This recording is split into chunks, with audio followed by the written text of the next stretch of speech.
Voilà, donc, le film se terminait par cette chanson, et Francis Roux, le patron de la Colombe d'Or à Saint-Paul-de-Vence, encore, un des meilleurs potes d'Yves Montand, voit le film, découvre la chanson en pareil, Montand qui m'appelle. Le disque n'était pas fait, je lui envoie une cassette. Et Montand devient fou de la chanson.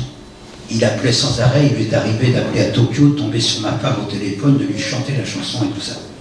Et il préparait Bercy, qui allait être son chant du cygne. Hein, ça faisait, je sais pas, 15 ou 20 ans qu'il n'était pas monté sur scène, en tant que chanteur, il y a 500 000 personnes qui allaient venir. Et un jour, je reçois un message sur mon répondeur, c'est Montand qui me dit « Pierre, je termine mon film avec Benex, je te donne rendez-vous chez moi à Place Dauphine, alors écoutez bien, le mercredi 13 novembre à 11h du matin. » Je note.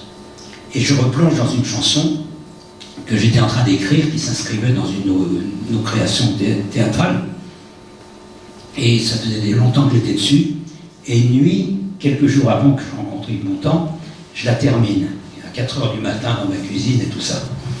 Et je pense à Montand avec une émotion particulière, parce que c'est pas une chanson triste, mais c'est une sorte de testament animiste qui est faite pour être offerte à tous les gens qui ont été cocufiés par l'histoire.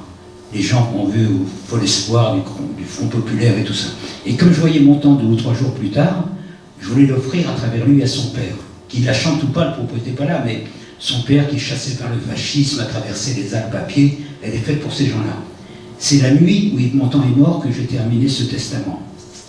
Le lendemain, j'allais chez ma maman à Bougival, j'avais la radio en bagnole, il était enterré le mercredi 13 novembre à 11h du matin. C'est incroyable. Le jour et l'heure exacte où j'avais rendez-vous avec lui. Et je me dis, merde, je ne voulais pas lui poser un lapin, mais le Père Lachaise, Jacques Lang, la télé, les badauds. Donc j'étais chez lui, Place Dauphine, j'ai manuscrit ce testament qu'il n'écoutera jamais et que je voulais offrir à travers lui à son père, et je l'ai laissé au bon soin de Claude Castella, qui était son vieux pote.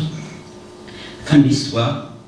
Post-scriptum, 2 ans plus tard, j'ai appris que Yves Montand avait eu le temps d'enregistrer le cabaret La Dernière Chance, et que c'est sorti à titre posthume.